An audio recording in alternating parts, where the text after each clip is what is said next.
the Old Testament looking at the minor prophets. The minor prophets. And the difference between a major prophet and a minor prophet, this is theological terms that scholars came up with, is just the length of their writing or the amount of writing.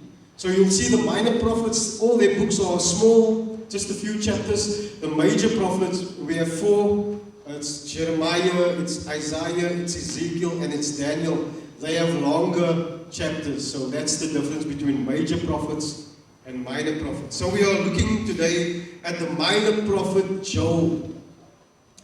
The minor prophet Joel. You know what Jesus said? After he rose from the dead, he meets 2 of his disciples on the road to Emmaus, and they don't recognize him. He withholds his identity from them. Maybe his face is a little bit covered. And he speaks to them. And as he speaks to them, he tells them, because he realizes that they don't believe what happened to him. And then he says, and he told them from the Old Testament, from the law and from the prophets, that it points to Jesus. And so when you read the Bible, everything in this Bible points us to Jesus. That is the purpose of reading the Bible, that we find Christ in the Bible. Now that's very important, because sometimes we put ourselves in the Bible. Right? Christo's favorite verse that he likes to challenge people on is Jeremiah 29 verse 11. He tells them regularly, it's not about you, because it's not about you. Jeremiah 29 verses 11. I know the plans I have for you. Who's he speaking to? He's speaking to the Israelites who's in a foreign country as prisoners of war in a foreign country. And he says, in that foreign country, build houses, plant gardens, get married, have children. For I know the plans I have for you, declares the Lord. Plans to prosper you and not to harm you, to give you a hope and a future. He's speaking to those people who have lost hope in a foreign country, that they will have hope. So sometimes we put ourselves in the Bible, but the Bible is not about us, it's about Jesus. Remember that. So, last week we didn't really speak about what a prophet is, so I just want to remind you very briefly, what is a prophet? According to Robert Mulligan, theologian, he says a prophet is one who, under the influence of the Holy Spirit, speaks the words and the thoughts of God, whether they relate to the past, to the present, or to the future. So it's one under the influence of the Holy Spirit. He speaks the words and the thoughts of God. He speaks on behalf of God. Now today we have prophets who say, God told me to tell you, or God told me to say this or to say that. In the Bible, a prophet had a specific designation. He was either called a prophet or a seer or a man of God or a servant of God or a messenger of Jehovah or a watchman or a preacher of righteousness. So prophets used to regularly go out and preach the word of God. How do we test a prophet today? The people that call themselves prophets today. And even in the Old Testament, how were people tested as prophets? Or in the Bible? Well, we have to ask this question. Does the prophet recognize Jesus Christ as God in human form? That's what John says, that prophets, there are false prophets who go out into the world and they deny that Christ came in human form. Or they deny that Christ is God. They deny who Christ is. They are false prophets. Is the prophet's message in line with the Bible? Is the prophet saying what the Bible says? Does the prophet's predictions come true? Last year, a prophet from South Africa said, sometime in September, if I'm correct, the 12th of September, if I'm correct, that the rapture was going to take place. And on the 12th of September, this prophet, together with about 6 or so other people across the world, was on YouTube on a Zoom meeting waiting for the rapture to take place. Across the world, people were waiting for the rapture. In the USA, people sold their homes, they sold their cars, they gave away their money because the rapture is going to happen and they don't need these things anymore, they're going to heaven. The rapture day came and went, And so they asked the prophet, now, what happened? He said, no, God delayed the rapture because of the hearts of the people that were crying out to him. So he delayed the rapture with 1 month. It's going to happen next month. The prophet's predictions did not come true, which means he's a what? False prophet. If he lived in Moses' time, you'd be dead because they would have stoned him to death. But he lives today, so we gave him a pass, right? But he's from South Africa. And so, like a couple of weeks later, he was there again. I don't know what, I haven't followed the story since then, but this is what prophets do. They say, God told me, and then when it doesn't happen, they say, no, you know why it didn't happen? Is because you didn't believe, or you didn't have faith.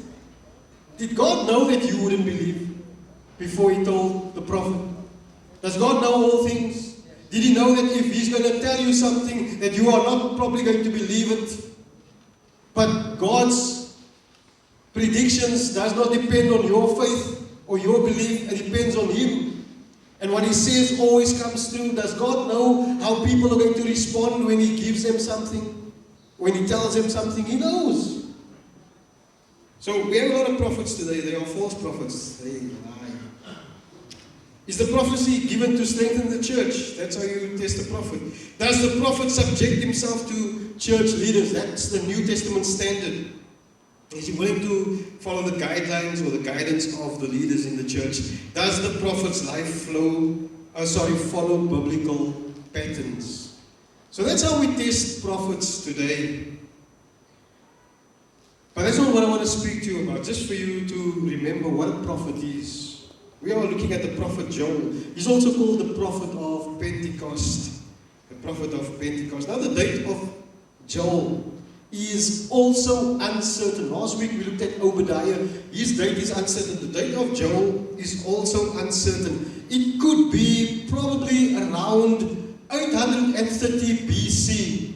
830 years before Christ stepped into the world. Joel writes this in Joel 3 verse 16. He says, and Yahweh rose from Zion and gives forth his voice from Jerusalem. And the heavens and the earth quake, but Yahweh is a refuge for his people and a strong defense to the sons of Israel. A couple of years later, we see that the prophet Amos ministered around Amos's date is 755 BC. We know when Amos ministered, but we're not sure about Joel. But Amos seems to quote Joel.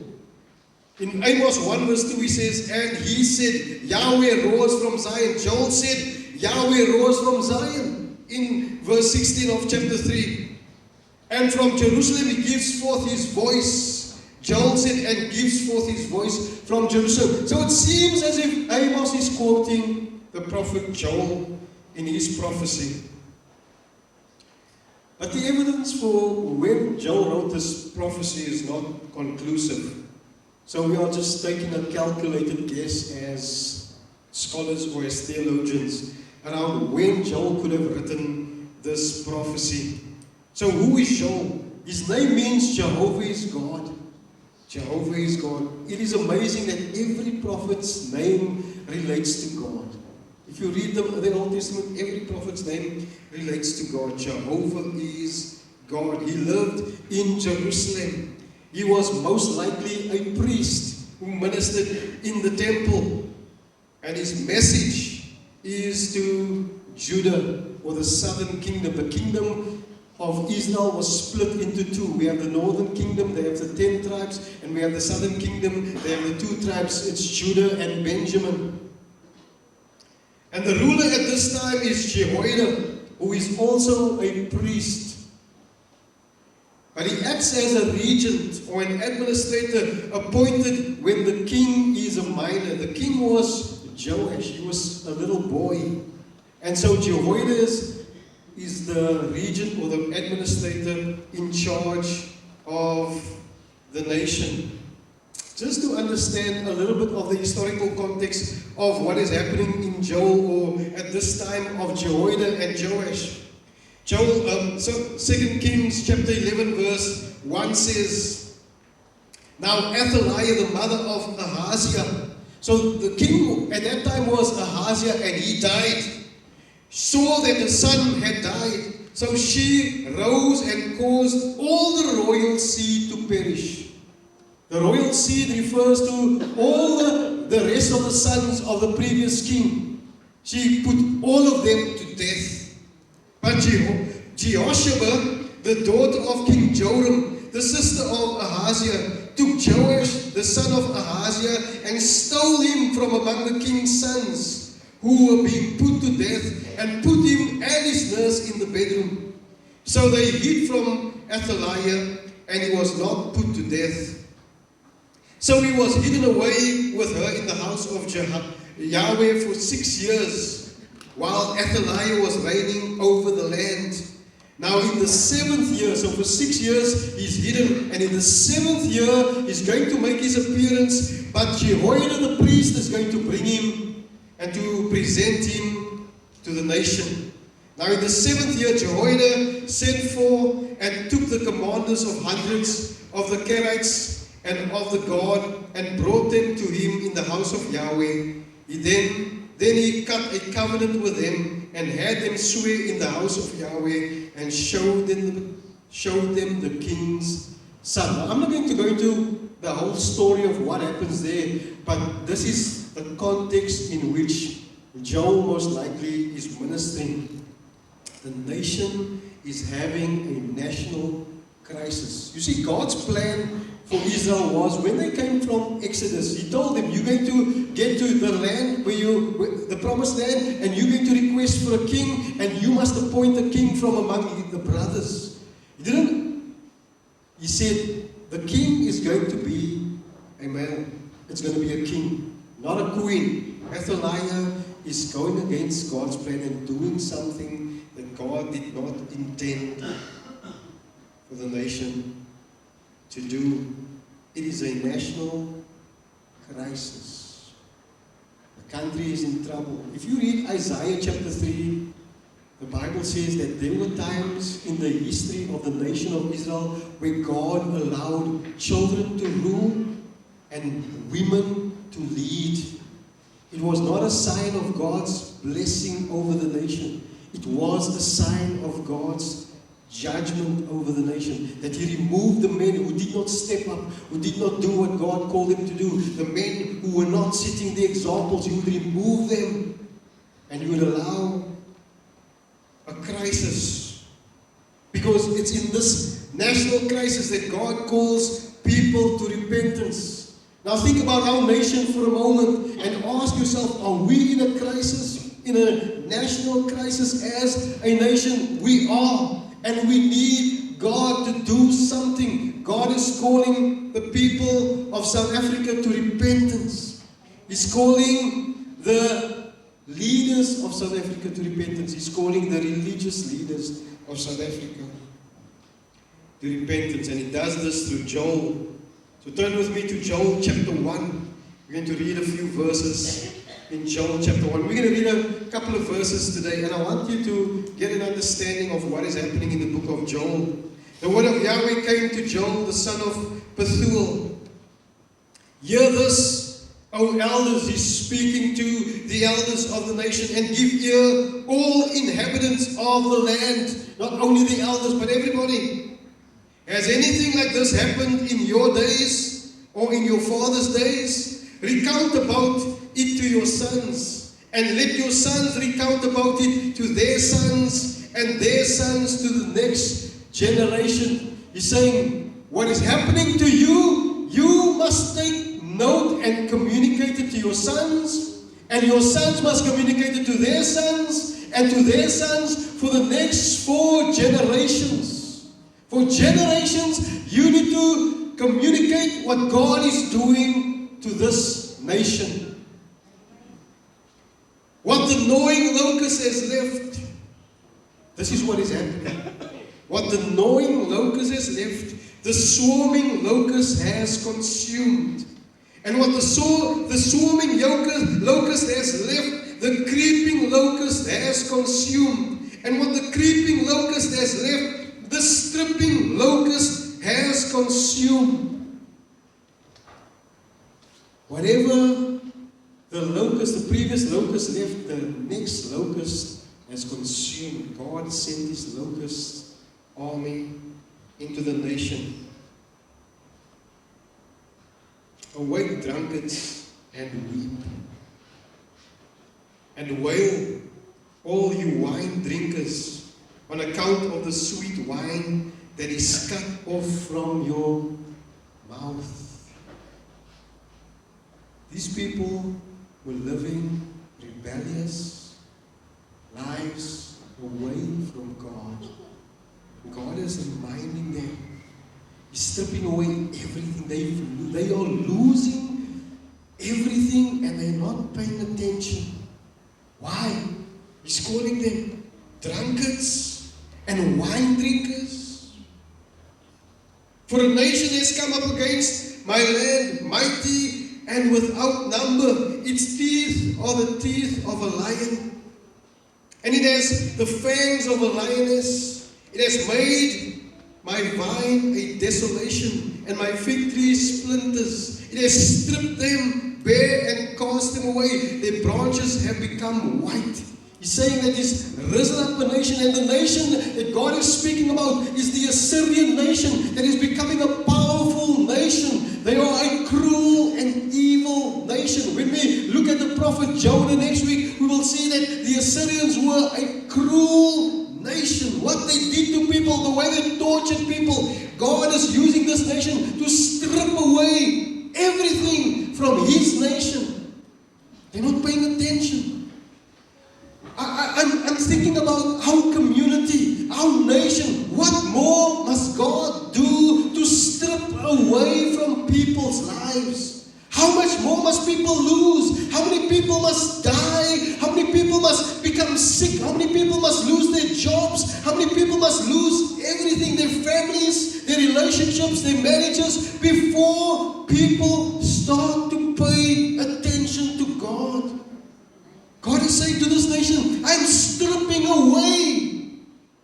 And I want you to tell it to your sons, and I want your sons to tell it to their sons, and they must tell it to their sons for generations, that you pay attention to what God is doing to this nation.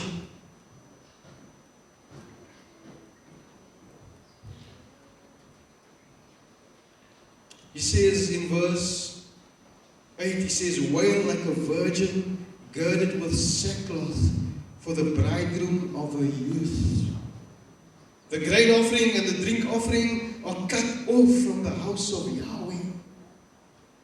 The priests mourn, the ministers of Yahweh. The field is destroyed, the land mourns. For the grain is destroyed, the new wine dries up, fresh oil fails. Be ashamed, O farmers, wail, O vine dressers, for the wheat and the barley, because of the harvest of the field, perishes. He's asking this nation to pay attention to what is happening to them, and He's calling them to weep, to wail, to mourn.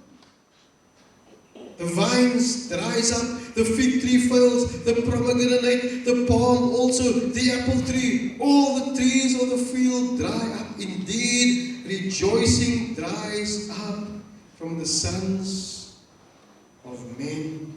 God is calling His people to mourn. He says, like a young bride whose husband has died. Why? He's asking them to pay attention to the condition of their souls. They are not concerned about their own spiritual condition. These people are so consumed with enjoying themselves, with living as they want, with doing as they please. They are not concerned about the condition of their souls. And God is saying, you need to wail like a young bride who lost her husband. She's in sackcloth, she's in sadness, she's in crying out to God to restore, to help her. He says, the priest, you should mourn. You are the ministers of Yahweh. Why? Because the grain offering and the drink offering are cut off from the house of Yahweh. God says He's not interested in these offerings. He's cutting it off.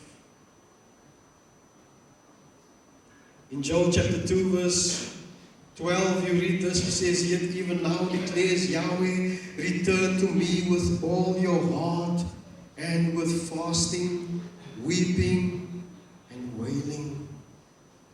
Saying you need to turn to me with all your heart. What are these people doing? They are worshipping God externally. We should worship God externally. We should sing. We should come to church. We should give. We should serve. We should worship God externally. But God is not concerned about the external only. He's concerned about the condition of their heart. And He says, the external, I don't want that. What do I want? I want your heart. You need to fast. You need to weep. You need to wail. You need to get down on your knees and repent and turn to me. He says, tear your heart and not your garments. These people were very good at tearing their garments. Weeping and wailing outside. They were tearing their garments. They were putting on sackcloth. They were covering their heads with ash. He says, this is not what I want from you. Tear your heart, not your garments. Now return to Yahweh your God, for He is gracious and compassionate, slow to anger, abounding in loving kindness, and relenting concerning evil. Verse 14, who knows whether He will not turn and relent and leave a blessing behind Him, even a grain offering and a drink offering for Yahweh your God. It says, blow the trumpet in Zion, set apart the fast as holy, call for a solemn assembly, a holy assembly, where you stand before God and you realize that I stand before a holy God. I'm unworthy, I'm unrighteous, I'm a sinful man, and I stand in the presence of a holy God. I don't deserve God's grace, God's righteousness, God's compassion, God's being slow to anger. I don't deserve it. God's abounding in loving kindness. I don't deserve it. But I stand before God in a solemn assembly. He says, gather the people, set apart the congregation as holy, assemble the elders, gather the infants and the nursing babies, everyone from the old to the young, everyone needs to come and repent. Stand before God. Let the bridegroom come out of his room and the bride out of her bridal chamber. Let the priests, the ministers of Yahweh, weep between the porch and the altar, and let them say, pity your people, O Yahweh, and do not make your inheritance a reproach, a byword among the nations. Why should they say among the peoples, where is their God? Where is their God? God is calling this nation, His people, to change. And it starts with the religious leaders. And Joe, who's a priest, is calling his fellow priests to weep and to mourn. You see, this place between the temple porch, the porch and the altar, it's the place where the priests, when they had a heavy burden for the people, that's where they would cry out to God and mourn and pray and intercede for the people. And Joe is reminding them, you need to weep, you need to bring these people before God. It starts with the religious leaders. In verse 17 he says, you need to cry out to God. Don't make your people a reproach. Don't make your inheritance a byword among the nations. Why will people, when they look at your people, say, where is their God? God is calling this nation to change. God is calling our nation to change. Our community to change. Our church to change. All Christians in this community to change and to cry out to God in repentance of their sin. We have too many Christians who are only called Christian, but not living as a Christian. See, worship is not about going through religious motions. Worship is about purity and devotion to God. Yes, worship is external. It's something that we do with our bodies outwardly. But God is concerned about the condition of our heart. Our heart. He says, rend your heart, not your garments. Turn to me with your heart. If God's people are destroyed because of their sinful rebellion, Joel says the world will scoff and they will mock their God. They're going to mock God. When a false prophet gets drowned, what do people say? They mock God, they mock Christians, they mock what we believe. True repentance leads you to a life-changing relationship with God. And today that God is Jesus. Leads us to Jesus. In 2 Corinthians 7, Paul says this, for godly sorrow produces a repentance without regret, leading to salvation. But the sorrow of the world brings about death. See, God honors through repentance. Worldly repentance is just being sorry that you got caught. True repentance is turning away from your sin, coming to God. God honors a heart that seeks after Him. And God responds. And God responded to Joel and to the people when they responded to God. In Joel 2 verse 18 it says, then Yahweh will be zealous for His land and will spare His people. Then Yahweh will answer and say to His people, behold, I'm going to send you grain, new wine, and oil. And you will be satisfied in full with them. And I will never again make you a reproach among the nations. So rejoice, sons of Zion, and be glad in Yahweh your God, for He has given you the early rain in righteousness, and He has poured down for you the rain, the early and the late rains, as before. He says, verse 24, the threshing floors will be full of grain, and the vats will overflow with the new wine and oil. Then I will pay back to you in full for the years that the swarming locust has consumed, the creeping locust, the stripping locust, the gnawing locust, my military force, which I sent among you. God wants to restore you. God wants to restore this community. If we look at this community, all you see is the impact of sin. Yes, it's poverty. Yes, it's unemployment, or it's single parent homes, or it's broken homes. We see the impact of drugs and alcohol and all of these things. And God wants to restore. He says He's allowed all of this trouble, this calamity, these locusts to sweep through this community, through this nation, through this world, through this nation of Israel. He's allowed it to sweep through them. Why? Because He wants them to turn back to Him. He sent this military force among us. Why are we so rebellious? Why do we harden our hearts? Why do we refuse to turn to God? This is what God is calling the people through Joel to do. Here in the book of in Joel, He's calling the Israelites to return to Him. Today God is calling us to return to Him. Judgment for sin comes from God, and the only one who can save us from that judgment is God. He's the only one that we can turn to. How much more must God speak to us before we respond? These people responded to God, and God blessed them.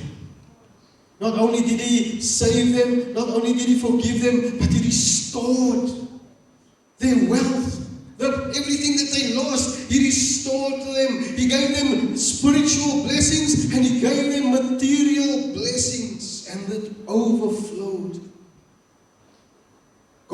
always make us wealthy, but sometimes God meets our needs, and sometimes God gives us more than we need.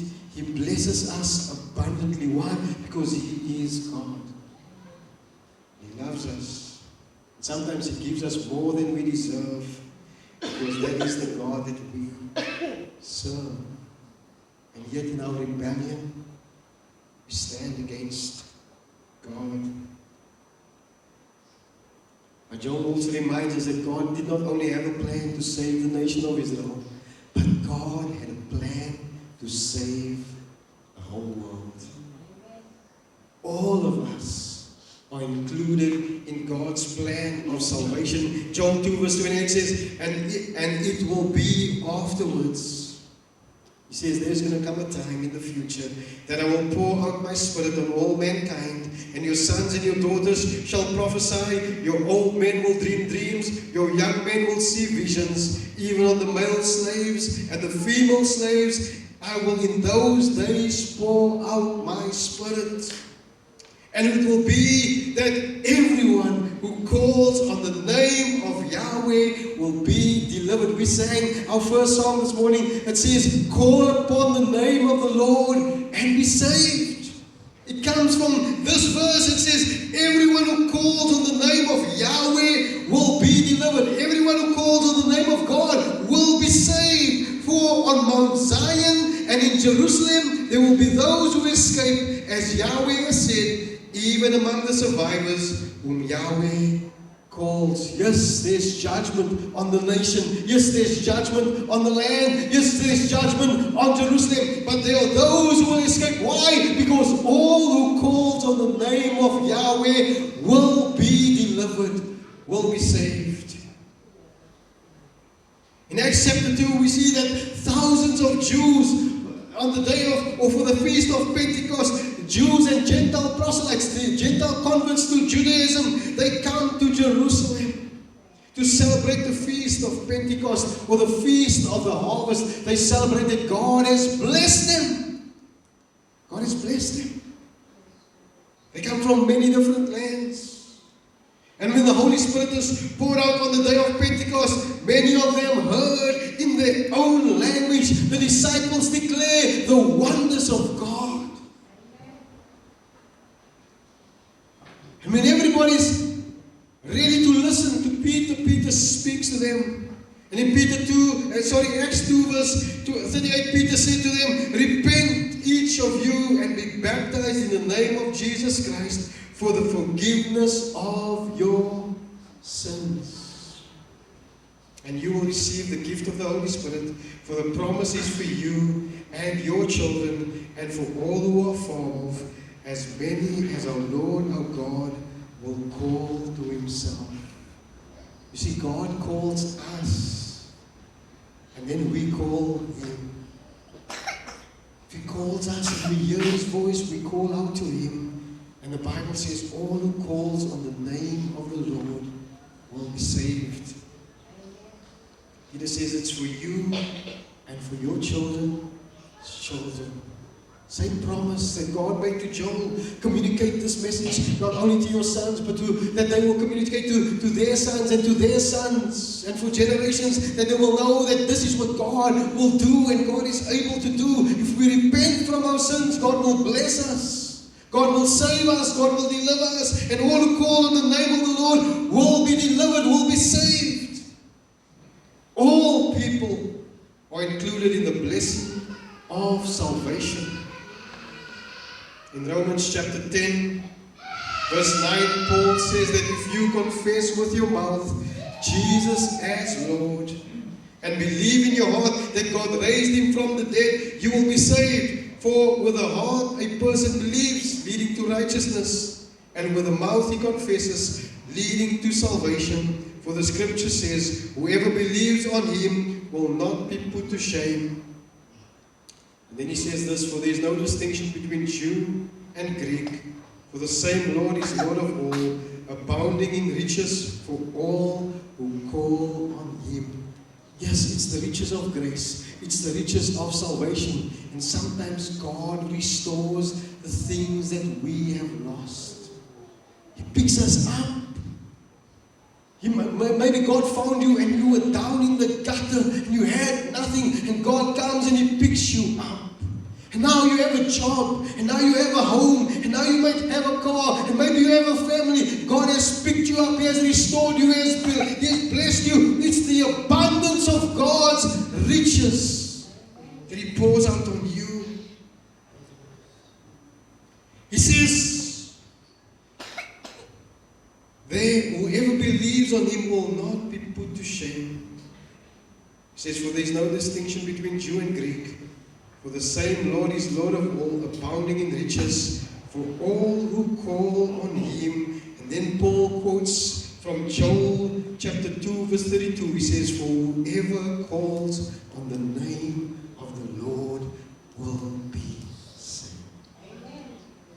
Paul is saying that this name is Jesus. That's the name. He says that you must call on. That name is Jesus. All who calls on the name of Jesus will be saved. In fact, Peter says, further in Acts 2, he says that there is no other name given under heaven by which we can be saved, but through the name of Jesus. All who calls on the name of the Lord will be saved. And then he says this, Paul says this in verse 17 of Romans chapter 10. He says, so faith comes from hearing, and hearing by the word of Christ. This is how your faith is built. When you hear the message, when God speaks to you through His word, that's how you believe. That's how your faith grows. And that is how your life is transformed. Faith comes by hearing, and hearing by the word of Christ. Are you ready to respond to God when He calls you to repentance? Because He's calling you.